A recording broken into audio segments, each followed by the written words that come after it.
அண்ணல் மூட்டுவீராக, அண்ணல் மூட்டுவீராக. இன்றைக்கு இன்றைக்கு ஓ ராபா பாபா பாபா பாபா இதோ இதோ இதோ இதோ உன்னை உயிர்ப்பிக்கிற வல்லமை, உன்னை உயிர்ப்பிக்கிற வல்லமை, உன்னை உயிர்ப்பிக்கிற வல்லமையே.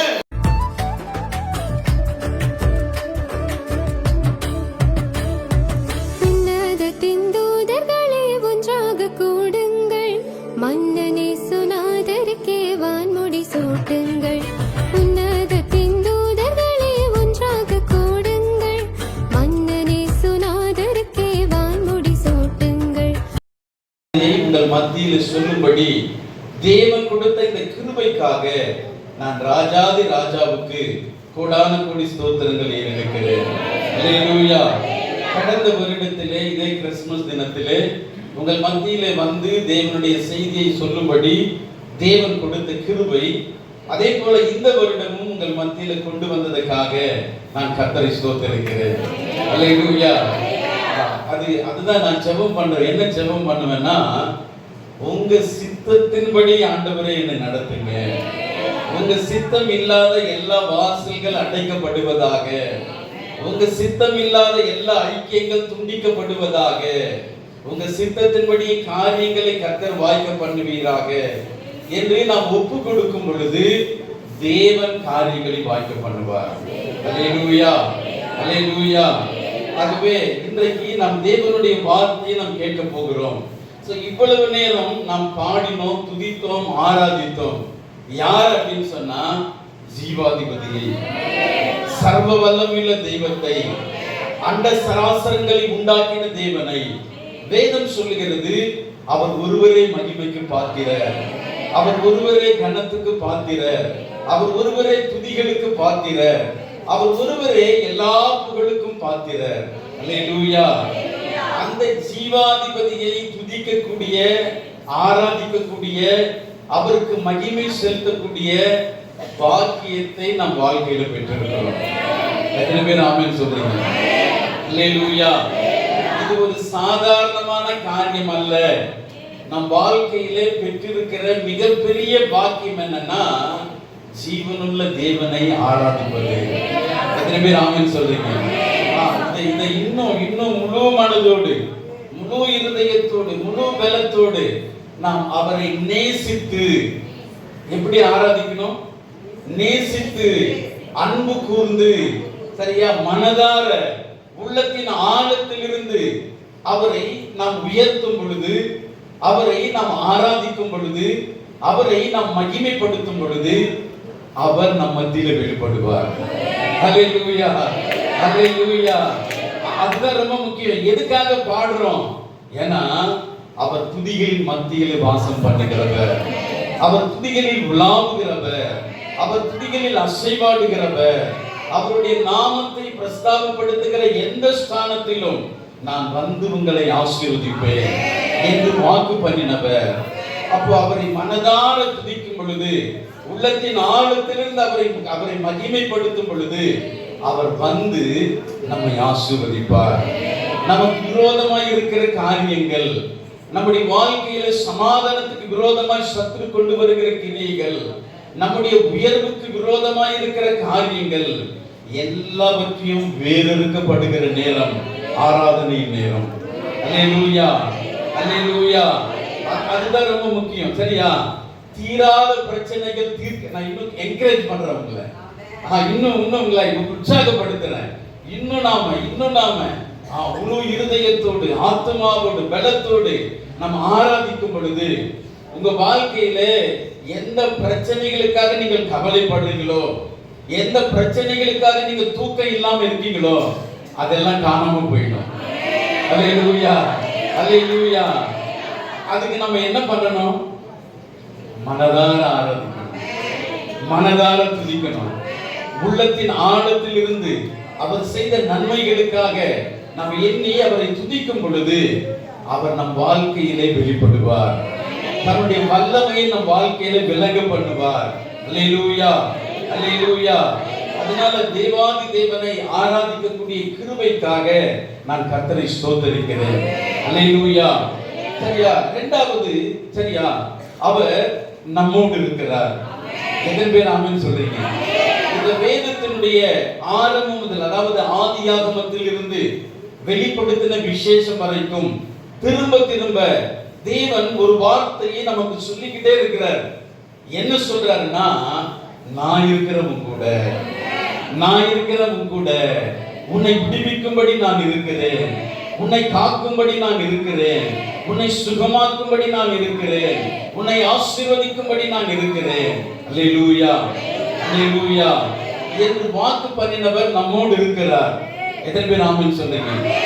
அப்போ நம்மோடு இருக்கிற தேவனை நாம் விசுவாசிக்கும் பொழுது, சரியா, நம் இருதயத்தின் ஆழத்திலிருந்து அவரை நோக்கி கூப்பிடும் பொழுது நம்மை அவர் நடத்துவார். அல்லேலூயா, அல்லேலூயா.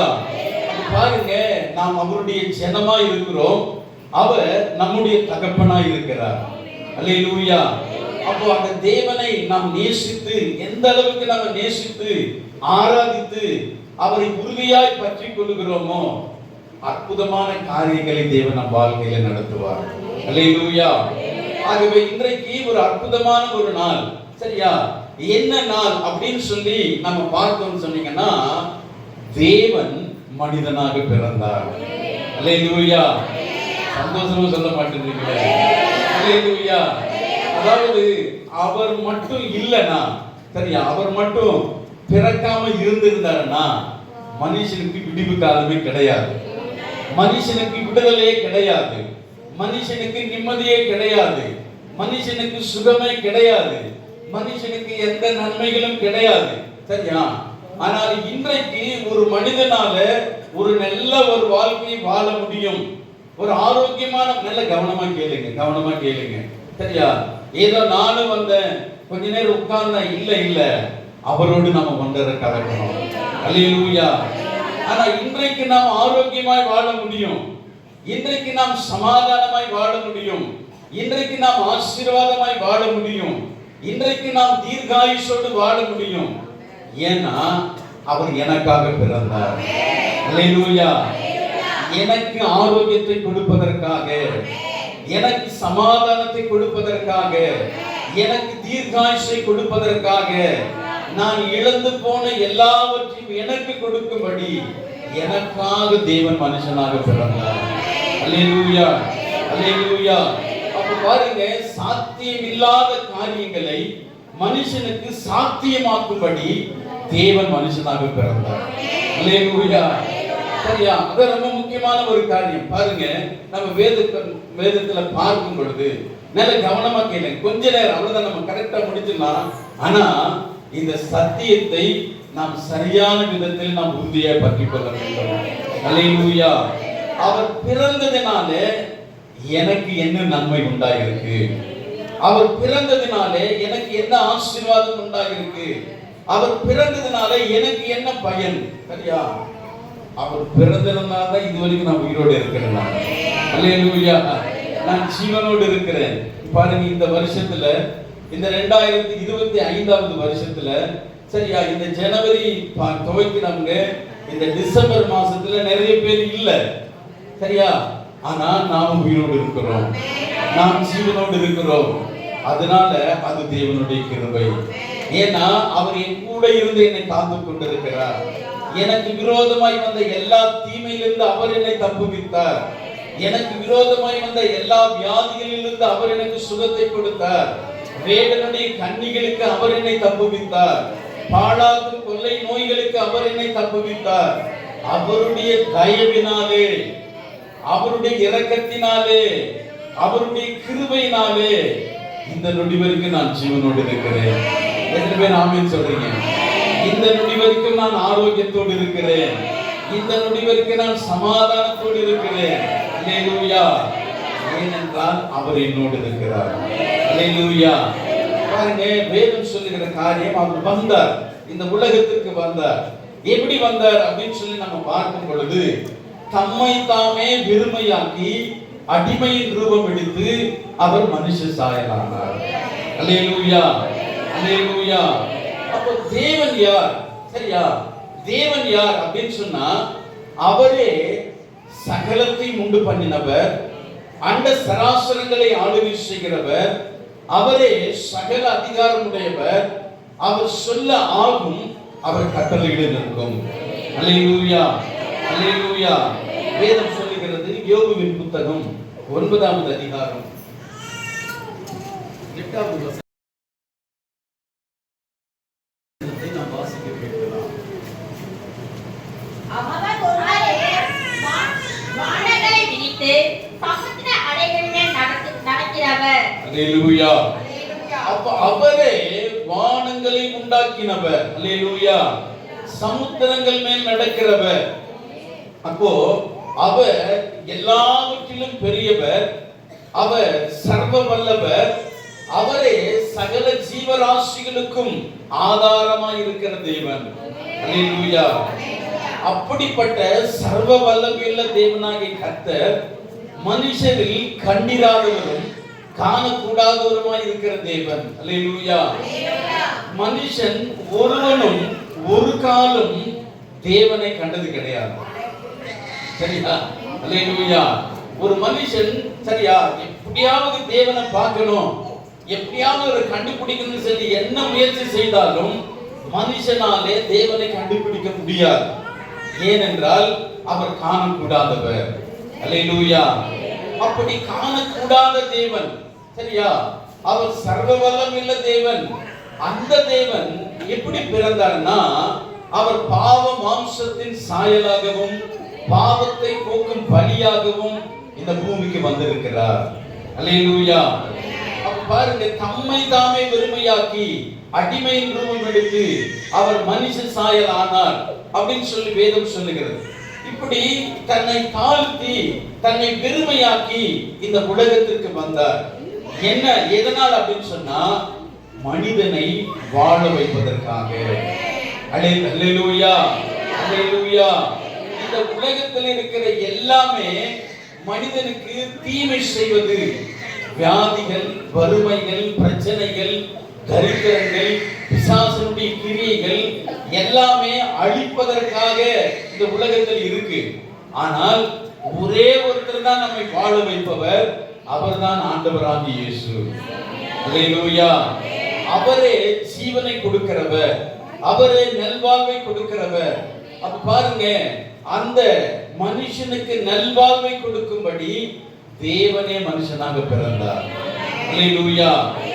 அப்ப இந்த வேதத்துல அவர் பிறந்த பிறகு நம்ம வருஷம் வருஷம் நிறைய செய்திகளை கேட்கிறோம். சரிங்களா? அதாவது சகல ஜனங்களுக்கும் நற்செய்தி, அவரு இந்த மாதிரி நிறைய கேட்கிறோம். ஆனா இன்னும் கொஞ்சம் சில வித்தியாசமான காரியங்களை நம்ம தியானிக்கலாம். அதாவது பாருங்க, அவர் பிறந்ததுனாலே என்ன நன்மை அப்படின்னு சொன்னா, அந்த வேதத்துல அவர் பிறப்பதற்கு முன்பாக, சரியா, அதாவது ஒரு மனிதனுக்கு குஷ்டரோகம் வந்துச்சுன்னா அந்த மனுஷனுடைய வாழ்க்கையில சுகம் அடைய முடியாது. சரியா? சமுதாயத்தாலே புறம்பே தள்ளப்பட்டு இனிமே அந்த மனிதனுக்கு வாழ்க்கையே கிடையவே கிடையாது. அந்த மனிதனுக்கு எதிர்காலமே கிடையவே கிடையாது. சரியா? அந்த மனுஷன் எல்லாராலும் கைவிடப்பட்ட நிலைமையிலே தன்னுடைய எதிர்காலமே பாழாய் போன ஒரு சூழ்நிலையிலே அந்த மனிதன் தள்ளப்பட்டான். ஆனால் இவர் தேவன் மனிதனாக பிறந்தது பொழுது அந்த குஷ்டரோகிக்கும் சுகத்தை தேவன் கொடுத்தார். அந்த மனுஷனுக்கும் எதிர்காலம் உண்டு, அந்த மனுஷனுக்கும் நல்வாழ்வு உண்டு, அந்த மனுஷனுக்கும் நல்ல ஆசீர்வாதமான நாட்கள் உண்டு. ஏன்னா அவர் பிறந்ததினாலே. அல்லேலூயா. அதே போல இப்படி அநேக காரியங்கள் ஒரு மனுஷன் தவறு செய்யும் பொழுது பாருங்க, வேதத்துல சரியா விபச்சாரத்துல அகப்பட்ட ஸ்திரீகளை அன்றைக்கு அந்த இடத்திலேயே கல்லெறிந்து கொல்லும்படி அன்றைக்கு இருக்கிற ஒரு தண்டனை சூழ்நிலை, அப்படிப்பட்ட ஒரு நிலைமை. சரியா? ஆனால் இவர் பிறப்பின் நிமித்தம் அவர்களும் தேவ தயவை பெற்றுக் கொண்டார்கள், அவர்களும் தேவ இரக்கத்தை பெற்றுக் கொண்டார்கள். அதாவது இந்த சமுதாயத்தாலே சட்ட திட்டங்களாலே மனுஷனுக்கு என்ன நன்மை செய்ய முடியாது இருந்ததோ, மனுஷனுக்கு என்ன தயவு காட்ட முடியாது இருந்ததோ, அந்த நன்மைகளை தயவை காட்டும்படி தேவனே மனுஷனாக வந்தார். அல்லேலூயா, அல்லேலூயா. பாருங்க, எந்த மனுஷனானாலும் சரி அவர் எப்படிப்பட்ட சூழ்நிலையில் இருந்தாலும் சரி, எப்படிப்பட்ட சாபத்தில் இருந்தாலும் சரி, எப்படிப்பட்ட பாவத்தில் இருந்தாலும் சரி, அந்த மனுஷனால விடுதலை பெற்றுக் கொள்ள முடியும். அல்லேலூயா. அந்த மனுஷனுக்கும் நல்ல எதிர்காலம் உண்டு, அந்த மனுஷனுக்கும் நல்ல நாட்கள் உண்டு. ஏனென்றால் தேவன் மனிதனாக பிறந்திருக்கிறார். அல்லேலூயா. அப்போ தேவன் மனுஷனாக பிறந்து அந்த மனுஷனுக்கு வேண்டிய சகலவற்றையும் அவர் நமக்காக செய்து முடித்திருக்கிறார். அல்லேலூயா. அதுதான் ரொம்ப முக்கியமான ஒரு காரியம். அப்போ மனுஷன் தன்னுடைய வாழ்க்கையில் இருக்கிற எல்லா பிரச்சனைகளில் இருந்தும் விடுதலை பெற்றுக் கொள்வதற்கு, ஒரு நல்ல வாழ்க்கையை வாழ்வதற்கு, ஒரு ஆசீர்வாதமான ஒரு வாழ்க்கை வாழ்வதற்கு அந்த மனுஷனுக்கு என்ன தேவைன்னா இரட்சகர் தேவை, சர்வ சிருஷ்டிகர் தேவை, உண்டாக்கினவர் தேவை. அந்த மனுஷன் அந்த தேவனை மட்டும் தெரிஞ்சுக்கிட்டா போதும், அந்த தேவனை மட்டும் விசுவாசித்தா போதும், அந்த மனுஷனால நிச்சயமாக ஒரு நல்ல ஒரு வாழ்க்கை வாழ முடியும். அல்லேலூயா. அந்த மனுஷனால ஒரு நல்ல ஆசீர்வாதமான ஒரு வாழ்க்கை வாழ முடியும். அப்போ ஒவ்வொரு மனிதனுக்கும் யார் தேவை, என்ன தேவை அப்படின்னு சொன்னா ஆண்டவராகிய இயேசு. அல்லேலூயா. யார் தேவை? ஆண்டவராகிய இயேசு. அதான் ரொம்ப முக்கியமான ஒரு காரியம். சரியா? அதாவது நான் வந்ததுல இருந்து சொல்றேன், என்ன சொல்றேன்னா தேவன் மனுஷனாக பிறந்தார். ஏன்னா நிறைய பேர் என்ன சொல்றாங்கன்னா அவர் தேவனே கிடையாதுன்றாங்க. சரியா? ஆனா வேதம் சொல்லுகிறது கர்த்தராகிய இயேசுவை நீ உன் வாயினாலே அறிக்கையிட்டு தேவன் அவரை மரித்தோரிலிருந்து எழுப்பினார் என்று உன் இருதயத்திலே விசுவாசித்தால் நீ ரட்சிக்கப்படுவாய். அல்லேலூயா. அப்ப பாருங்க, தேவன் அவ்வளவு வல்லமையுள்ள தேவன், அவ்வளவு பெரிய தேவன், அவர் சர்வ வல்லமையுள்ள தேவன், எந்த மனுஷனும் காண முடியாதவர். ஆனால் அவர் இந்த உலகத்திற்கு வந்து மனுஷனாக பிறந்து மனுஷனுக்கு வாழ்வை கொடுக்கும்படி வந்தார். அல்லேலூயா. அல்லேலூயா. அப்போ அந்த தேவனை குறித்து வேதம் சொல்லுகிற ஒரு அற்புதமான ஒரு காரியம் என்னன்னா அவரே எல்லாவற்றையும் ஆளுகை செய்கிறவர். அதனாலதான் வேதம் சொல்லுகிறது, நம்ம வாசிக்கலாம். லூக்கா எழுதின சுவிசேஷம் 2வது அதிகாரம் 11வது வசனம். கிறிஸ்து என்னும் இரட்சகர் உங்களுக்கு தாவீதின் ஊரிலே பிறந்திருக்கிறார். பிள்ளையை துணிகளில் சுற்றி முன்னணியிலே கிடந்திருக்க காண்பீர்கள். இதுவே உங்களுக்கு அடையாளம் என்றான். அல்லேலூயா. அப்ப பாருங்க, இன்றைக்கு கிறிஸ்து என்னும் கர்த்தராகிய கிறிஸ்து என்னும் இரட்சகர் தாவீதின் ஊரிலே பிறந்திருக்கிறார். அல்லேலூயா. அவர் கர்த்தர், அவர் யாவே, அவர் சர்வ வல்லவர், அவர் எல்லாவற்றையும் படைத்தவர். அல்லேலூயா. அப்ப அந்த சர்வ வல்லமையுள்ள தேவனாகிய கர்த்தர் இன்றைக்கு மனுக்குலத்திற்கு விடுதலை கொடுக்கும்படி, நல்வாழ்வை கொடுக்கும்படி, ஆசீர்வாதத்தை கொடுக்கும்படி, ஜீவனை கொடுக்கும்படி அவர் மனுஷனாக பிறந்திருக்கிறார். அல்லேலூயா. அதுதான் இந்த உலகத்திற்கு இருக்கிற ஒரு பெரிய நற்செய்தி. என்னன்னா தேவன் மனுஷனாக பிறந்திருக்கிறார்.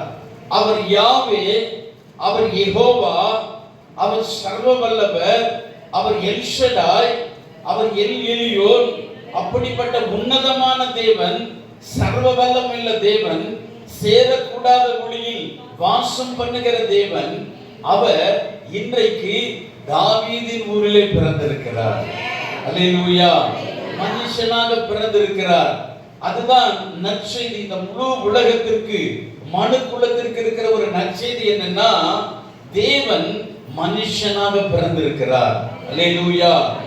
அப்போ தேவன் ஏன் மனுஷனாக பிறந்தார் அப்படின்னு சொல்லி நாம பார்த்தோம்னா மத்தேயு எழுதின சுவிசேஷம் 1வது அதிகாரம் 21வது வசனத்தை குமாரனை பெறுவாள், அவர் இயேசு என்று பெயரிடுவாயாக. ஏனெனில் அவர் தமது ஜனங்களின் பாவங்களை நீக்கி அவர்களை ரட்சிப்பார் என்றார். அல்லேலூயா. அல்லேலூயா. அப்போ ஜனங்களுடைய பாவங்களை நீக்கி அவர்களுக்கு விடுதலை கொடுக்கும்படி பாவத்திலிருந்து விடுதலை கொடுக்கும்படி, சாபத்திலிருந்து விடுதலை கொடுக்கும்படி, பிசாசினுடைய அதிகாரத்திலிருந்து விடுதலை கொடுக்கும்படி, மரணத்திலிருந்து விடுதலை கொடுக்கும்படி, அவர்களை ரட்சிக்கும்படி தேவனே மனுஷனாக பிறந்திருக்கிறார். அல்லேலூயா, அல்லேலூயா. அப்போ மனுஷனுடைய வாழ்க்கையில இருக்கிற மிகப்பெரிய ஒரு பயங்கரமான ஒரு காரியம் என்னன்னா மரணம் அப்படின்னு வேதம் சொல்லுகிறது. பாவத்தினாலே மரணம் வந்தது. அதாவது தேவன் மனுஷனை உண்டாக்கின பொழுது அந்த மனுஷனுக்கு என்ன கொடுத்தாருன்னு வேதம் சொன்ன, மனுஷனுடைய சுவாசத்தை ஊதினார். அப்பொழுது அந்த மனுஷன் ஜீவாத்மாவானான். அல்லேலூயா. அப்போ அந்த மனுஷனுக்குள்ள இருக்கிற விலையேற பெற்ற ஒரு காரியம் என்னன்னா அழியாத ஜீவன். அல்லேலூயா. அழியாத ஜீவன் மனுஷனுக்கு தேவன் கொடுத்தார். ஆனால் மனுஷன் செய்த பாவத்தின் நிமித்தமாக மனுஷன் எதை இழந்து போனான் அப்படின்னு சொல்லி வேதம் சொல்லுகிறதுனா ஜீவனை இழந்து போனான். எதை இழந்து போனான்? ஜீவனை இழந்து போயிட்டான். சரியா? அதனால்தான் வேதம் சொல்லுகிறது, ஒருவனுடைய மீறுதலினாலே அந்த ஒருவன் மூலமாய் மரணம் ஆண்டு கொண்டிருக்கிறது. அல்லேலூயா. அப்ப இந்த முழு உலகத்தை மரணம் ஆண்டு கொண்டிருக்கிறது. ஆனால் சரி, அதை நாம் வாசிக்கலாம். ரோமரின் புத்தகம் 5வது அதிகாரம் 17வது வசனத்தை நாம் வாசிக்க கேட்கலாம். 5:17 அல்லாமலும் ஒருவனுடைய மீறுதலினாலே அந்த ஒருவன் மூலமாய் மரணம் ஆண்டு கொண்டிருக்க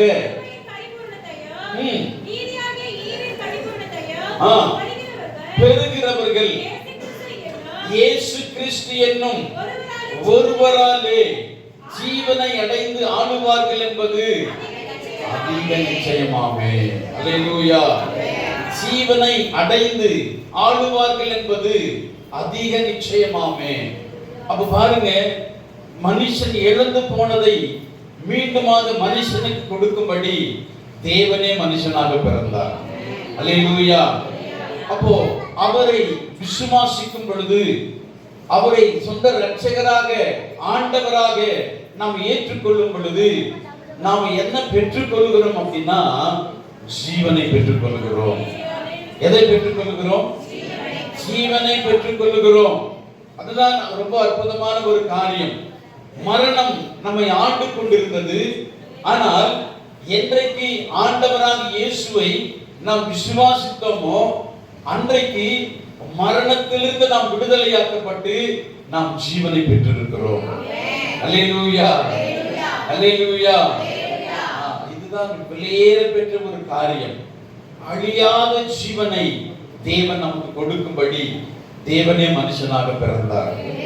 இதை யாராலும் கொடுக்க முடியாது. இந்த உலகத்துல எங்க போனாலும் என்ன செய்தாலும் எப்படிப்பட்ட காரியங்கள் செய்தாலும் இந்த மரணத்திலிருந்து எந்த ஒரு மனுஷனும் விடுதலை பெற்றுக் கொள்ள முடியாது. எந்த ஒரு மனுஷனும் ஜீவனுக்குள்ளே பிரவேசிக்க முடியாது. ஆனால் இந்த மரணத்திலிருந்து விடுதலை பெற்றுக்கொண்டு ஜீவனுக்குள்ளே பிரவேசிக்கணும்னா அதுக்கு ஒரே ஒரு வழி ஆண்டவராகிய இயேசு. அல்லேலூயா.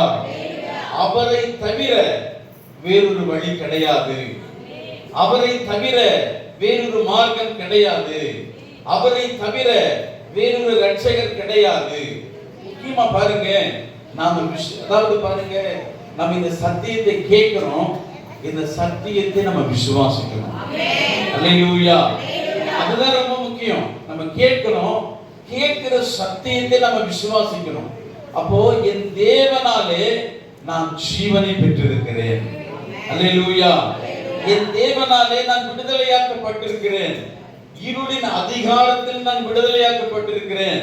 சாபத்திலிருந்து நான் விடுதலை பெற்றிருக்கிறேன். பாவத்திலிருந்து நான் விடுதலை பெற்றிருக்கிறேன். இன்றைக்கு தேவனுடைய ஜீவன் எனக்குள் இருக்கிறது. அல்லேலூயா, அல்லேலூயா. தேவனுடைய ஜீவன், அழியாத ஜீவன், நித்தியமான ஜீவன் நமக்குள்ளே தேவன் வைத்திருக்கிறார். அல்லேலூயா.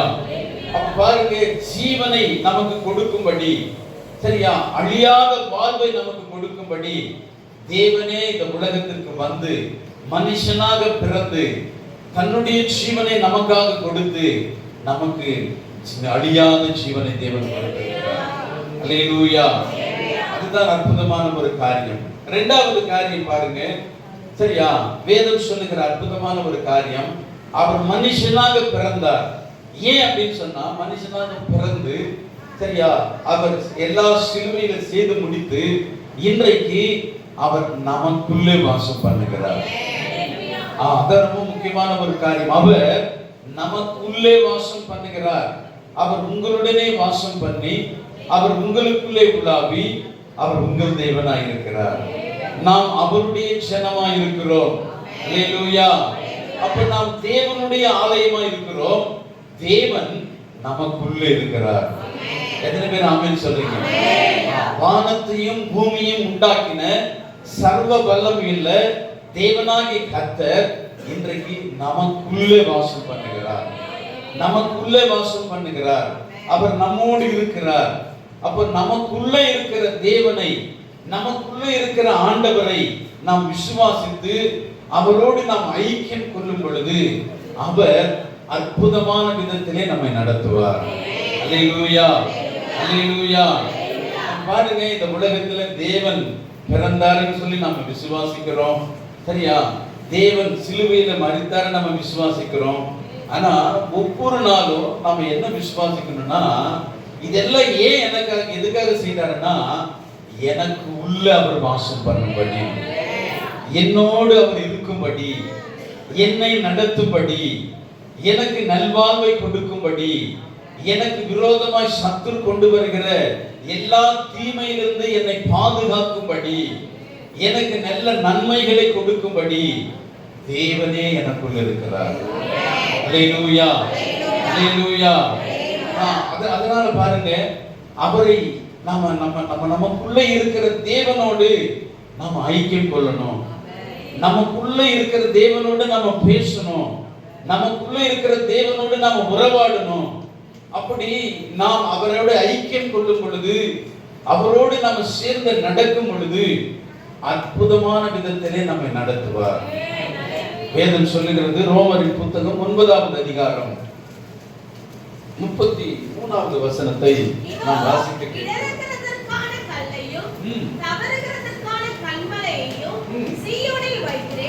அவரிடத்தில் விசுவாசமாய் இருப்பவன் எவனோ அவன் வெட்கப்படுவதில்லை என்று எழுதியிருக்கிறபடி ஆயிற்று. ஆமென். அல்லேலூயா, அல்லேலூயா. அவரிடத்தில் விசுவாசமாய் இருக்கிறவன் எவனோ அவன் வெட்கப்பட்டு போவது கிடையாது. அல்லேலூயா. பாருங்க, அப்படிப்பட்ட ஒரு அற்புதமான ஒரு தேவன் இன்றைக்கு மனுஷனாக பிறந்து அவர் நமக்குள்ளே இன்றைக்கு வாசம் பண்ணுகிறார். அல்லேலூயா. சரியா? அப்போ அவரை விசுவாசிக்கிறவன் எவனோ அவன் வெட்கப்பட்டு போறது கிடையாது. ஏசாயா தீர்க்கதரிசன புத்தகம் 45வது அதிகாரம் 16, 17 வசனங்களில் நாம் வாசிக்க கேட்கிறோம். உண்டு பண்ணுகிற அனைவரும் வெட்கப்பட்டு இலச்சையடைந்து ஏகமாய் கலங்கி போவார்கள். இஸ்ரவேலோ கர்த்தராகிய நித்திய ரட்சிப்பினால் ரட்சிக்கப்படுவான். நீங்கள் என்றென்றைக்கும் உள்ள சதா காலங்களிலும் வெட்கப்படாமலும். ஆமென். அல்லேலூயா, அல்லேலூயா. பாருங்க, இந்த உலகத்துல எத்தனையோ நம்பிக்கைகள் இருக்கு, எத்தனையோ விசுவாசங்கள் இருக்கு, சரியா? ஆனா அதுக்குரிய வித்தியாசத்தை அவர் காட்டுறார். சரியா? ஒரு நாள் வரப்போகிறது, சரியா? இவரை விசுவாசியாமல் இருக்கிறவர்கள் ஒரு நாள் கைவிடப்படுவார்கள். இன்னும் சொல்றது, வெட்கப்பட்டு போவார்கள் அப்படின்னு பேசுவார். எவ்வளவு பயங்கரமான ஒரு காரியம் பாருங்க, சரியா? ஆனால் அவரால் ரட்சிக்கப்பட்டவர்கள் என்றென்றைக்கும் கலங்காமலும் வெட்கப்பட்டு போகாமலும் இருப்பார்கள். அல்லேலூயா. இன்றைக்கு நாம வாழுறோம், சரியா? ஆனால் ஒரு நாள் வரப்போகிறது, அவரை விசுவாசிக்கிறவன் அவன் ஒரு நாளும் கைவிடப்படுறது கிடையாது, ஒரு நாளும் வெட்கப்பட்டு போறது கிடையாது. ஆனால் அவரை விசுவாசியாதவர்கள் அப்படின்னு வேதம் சொல்லுகிறது பாருங்க, அவர்களுடைய முடிவு வேறு மாதிரி இருக்குன்னு வேதம் சொல்லுகிறது. அதனாலதான் நாம் அவரை உறுதியாய் பற்றிக் கொள்ளணும். உறுதியாய் பற்றி கொள்ளணும். மேலோட்டமா கிடையாது. ஏதோ நான் சண்டேனா நான் வந்து சர்ச்சுக்கு வரேன், நான் 2 பாட்டு பாடுறேன், கொஞ்ச நேரம் நானும் வார்த்தை கேட்கிறேன். இல்ல இல்ல, அவரோடு நாம் ஐக்கியமா இருக்கணும், அவரோடு நாம் உறவாடணும், அவராலே நம்ம நடத்தப்படணும். அந்த நிச்சயம் எனக்குள்ள இருக்கணும். அல்லேலூயா. என் தேவன் அவருடைய ரத்தத்தினாலே நான் விடுதலையாக்கப்பட்டேன். இன்றைக்கு நான் அவருடைய பிள்ளையா இருக்கிறேன். அவர் எனக்குள்ளே வாசம் பண்ணுகிறார். அல்லேலூயா. ஒரு காலத்துல பாத்தீங்கன்னா பாருங்க, இந்த ஜீவனுள்ள தேவனிடத்துல ஒருவராக போக முடியாது. சரியா? அதாவது ஒரு கூட்ட ஜனம்தான் இந்த ஜீவனுள்ள தேவனை ஆராதிக்க முடியும். ஆபிரகாமுடைய சந்ததி யூதர்கள் தான் இந்த தேவனை ஆராதிக்க முடியும். சரியா? ஆனால் அவர் பிறந்து நம்ம எல்லாரையும் அவருடைய பிள்ளைகளாய் மாற்றினார். அல்லேலூயா. பாருங்க, எபேசியரின் புத்தகம் 5வது அதிகாரம் 5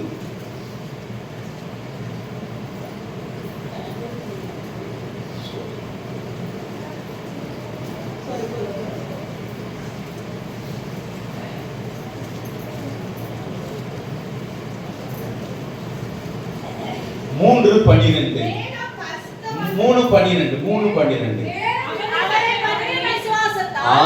அவரை பற்றும் விசுவாசத்தால் அவருக்குள் நமக்கு தைரியமும் திட நம்பிக்கையோடு ஆமென் ஆமென் அல்லேலூயா அல்லேலூயா. அவரை பற்றும் விசுவாசத்தால் அவருக்குள் நமக்கு தைரியமும் திட நம்பிக்கையோடு தேவனிடத்தில் சேரும் ஸ்லாக்கியமும் உண்டாயிருக்கிறது.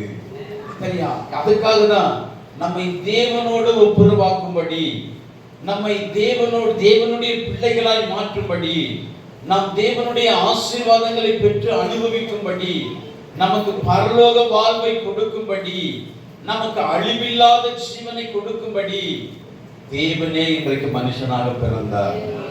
அல்லேலூயா. இது நம்ம கேட்கிறதுக்காக இல்ல, விசுவாசிப்பதற்காக. அல்லேலூயா. அதுதான் ரொம்ப முக்கியமான ஒரு காரியம். வெறும் கேட்கிறது இல்ல, இதை நாம விசுவாசிக்கணும். வேதம் சொல்லுகிறது, கொலோசியரின் புத்தகம் 1வது அதிகாரம் 22வது வசனத்தை நாம் வாசிக்கிறோம். நீங்கள் கேட்ட சுவிசேஷத்தினால் உண்டாகும் நம்பிக்கையை விட்டு அசையாமல் ஸ்திரமாயும் உறுதியாயும் ஆமென் அல்லேலூயா. சுவிசேஷத்தினால் உண்டாகும் நம்பிக்கையை விட்டு அசையாமல் ஸ்திரமாயும் உறுதியாயும் விசுவாசத்திலே நிலைத்திருப்பீர்களானார். அல்லேலூயா. சரியா? இப்ப நான் சொன்னேன் இல்ல, நான் மரணத்திலிருந்து விடுதலையாக்கப்பட்டேன், நான் சாபத்திலிருந்து நான் விடுதலையாக்கப்பட்டேன், எனக்குள்ள தேவன் இருக்கிறாரு, அழியாத ஜீவனை தேவன் எனக்கு கொடுத்திருக்கிறாரு, நல்வாழ்வை தேவன் எனக்கு வைத்திருக்கிறாரு அப்படின்னு சொல்லி நாம் அவரை விசுவாசத்திலே உறுதியாய் நாம் பற்றி கொள்ளும் பொழுது நாம் அதை அனுபவிக்க முடியும். அல்லேலூயா அல்லேலூயா. அப்ப அதனாலதான் அவருக்கு பிறந்த பொழுது அவருக்கு இம்மானுவேல் என்று பெயர் வைத்தார்கள். ஏன்னா அவர் நம்மோடு இருக்கிறவர், நம்மை ஒரு நாளும் நம்ம விட்டு விலகாதவர், ஒரு நாளும் கைவிடாதவர். சரியா? அப்ப இதை நாம் அகைன் வேதம் மறுபடியுமாக சொல்லுகிற காரியம் என்னன்னா, உறுதியாய் விசுவாசிக்கணும், உறுதியாய் நாம நம்பணும். சரியா? உறுதியுள்ளவர்களாய் அசைவில், அதாவது அந்த வேதம் சொல்லுது பாருங்க, அசையாமல் ஸ்திரமாயும் உறுதியாயும் விசுவாசத்திலே நிலைத்திருப்பீர்களானார். அப்ப பாருங்க, இந்த உலகத்துல எவ்வளவோ காரியங்கள், எவ்வளவோ சொல்றாங்க, எவ்வளவு நம்பிக்கைகள் இருக்கு, எவ்வளவு காரியங்கள் இருக்கு. ஆனால் இந்த சத்தியத்தை நம்ம கேட்கும் பொழுது இதை நாம் உறுதியாய் நம்ம நம்பணும், நம்ம உறுதியாய் விசுவாசிக்கணும், நம்ம கேட்கிற இந்த விசுவாசத்துல நம்ம நிலைத்து இருக்கணும். அல்லேலூயா. என்ன? தேவன் எனக்காக மனுஷனாக பிறந்தார், எனக்கு ஜீவனை கொடுக்கும்படி, என்னை விடுவிக்கும்படி, பாவத்திலிருந்து விடுவிக்கும்படி, சாபத்திலிருந்து விடுவிக்கும்படி, இருளின் அதிகாரத்திலிருந்து விடுவிக்கும்படி, எனக்கு அழியாத ஜீவனை கொடுக்கும்படி, என்னை தேவனுடைய பிள்ளையாய் மாற்றும்படி, எனக்கு பரலோக வாழ்வை கொடுக்கும்படி அவர் இந்த உலகத்தில் மனிதனாக பிறந்தார். அல்லேலூயா. தனிப்பட்ட விதத்துல எனக்காக பிறந்தார். என்னில் அன்பு கூர்ந்து எனக்காக தம்மையே ஒப்பு கொடுத்த தேவனுடைய குமாரனை பற்றும் விசுவாசத்தினாலே நான் பிழைத்திருக்கிறேன். கலாத்தியர் 2:20 சொல்றாரு அவர். சரியா? அதுல சொல்றாரு, என்னில் அன்பு கூர்ந்து